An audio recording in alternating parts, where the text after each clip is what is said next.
kita punya ilmu. Saya sebagai bidan juga mempelajari dua-duanya.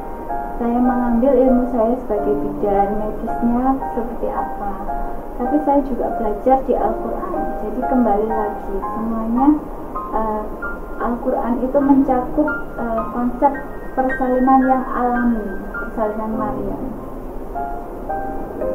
Yang saya inginkan itu bahwa ibu-ibu itu harusnya tahu bahwa kehamilan dan persalinan itu adalah sesuatu yang alami, seperti pada persalinan Maryam itu kita bisa baca-baca ceritanya di Al-Quran ya.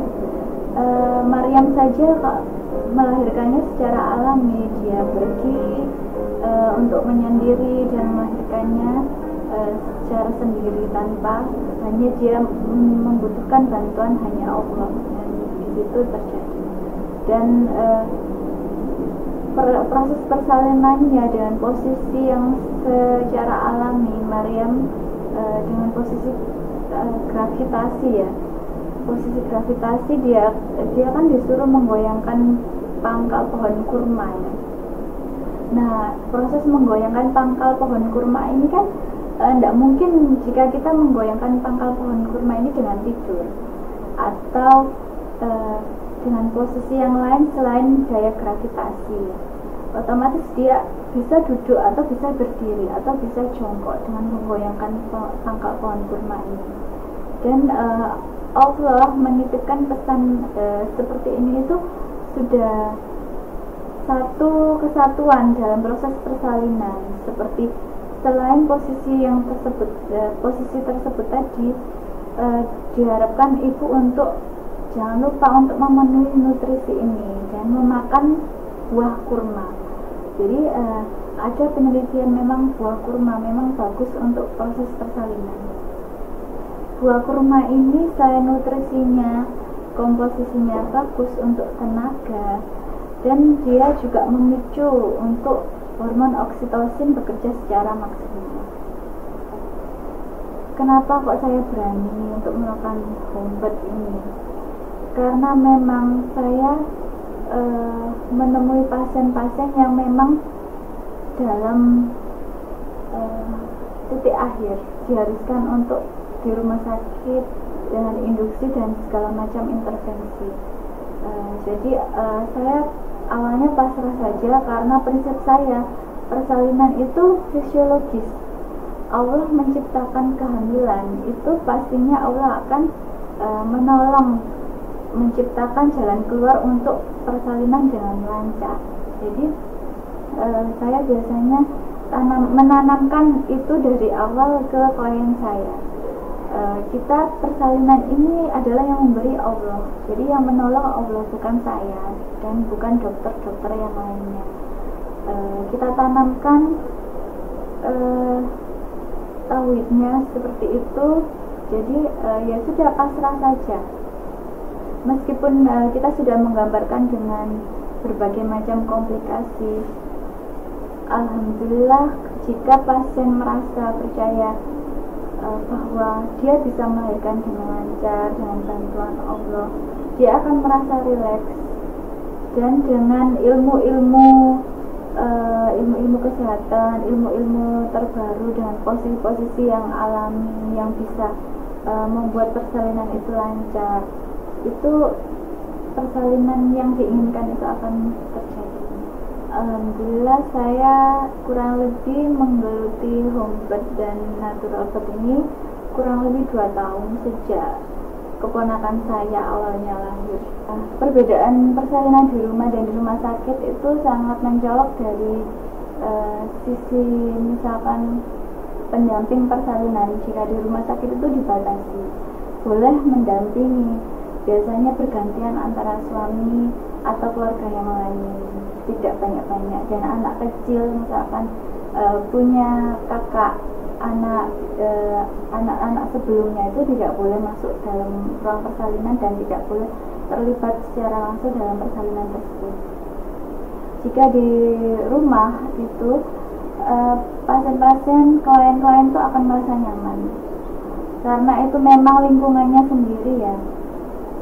bisa misalkan pada waktu pas persalinan tersebut kencang-kencang kontraksi itu masih bisa melakukan aktivitas seperti biasanya, misalkan mencuci dan bermain bersama anak-anak itu biasa dilakukan. Jadi ibu tersebut merasa bahwa itu bukan persalinannya, jadi itu merasa bahwa seperti biasa yang dilakukan sehari-hari. Dan kalau bisa merasa nyaman, senyaman mungkin, itu kontraksi akan lebih kuat dan lebih sering terjadi. Pada kenyataannya di rumah sakit kebanyakan itu ibu dengan primipara atau anak pertama itu lebih sering dilakukan episiotomi karena takutnya robekan tersebut malah tidak karu-karuan dan kacau robekannya. Jadi kita kesulitan untuk melakukan jahitan untuk memperbaiki perineum tersebut.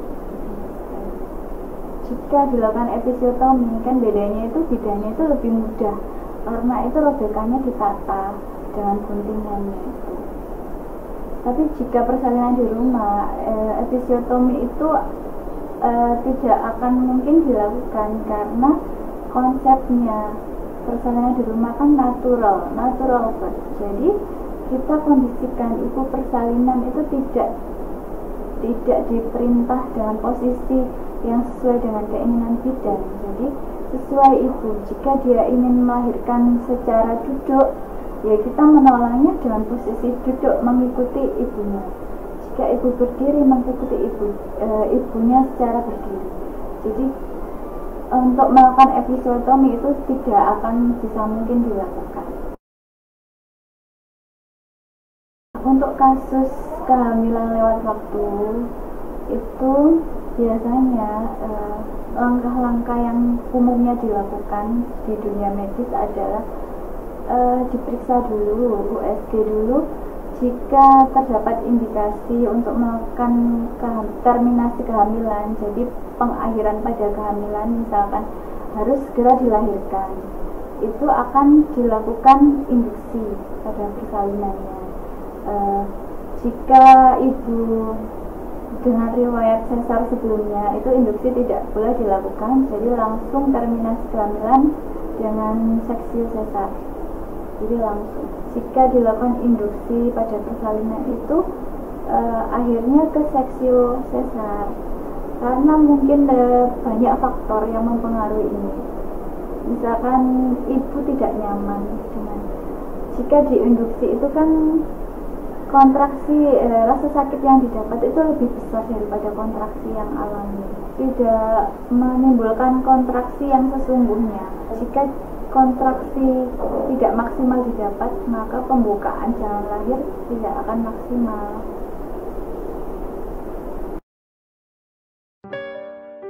Jadi induksi alami ini ada berbagai macam, melewati salah satunya lewat nutrisi, relaksasi ini harus senyaman mungkin, tidak boleh stres, tidak boleh memikirkan bahwa saya harus melakukan persalinan sekarang juga.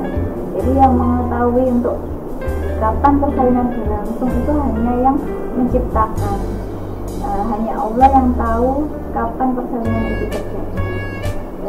Terus melakukan hubungan dan suami, jangan induksi alami. Misalkan kita sering melakukan gerakan jongkok berdiri dan merangsang persalinan itu terjadi sealaminya. Saya awalnya itu biasanya bertemu pasien itu sudah memberitahukan bahwa bahaya persalinan itu bermacam-macam.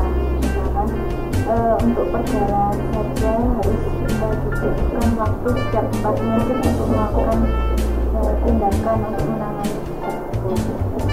Jika kehamilannya sehat-sehat saja, itu belum tentu persalinannya juga lancar. Jadi saya sudah mengkondisikan, menggambarkan macam-macam komplikasi yang terjadi persalinan. Jadi jika di persalinan di rumah itu memang alat-alatnya untuk emergensi itu terbatas sekali.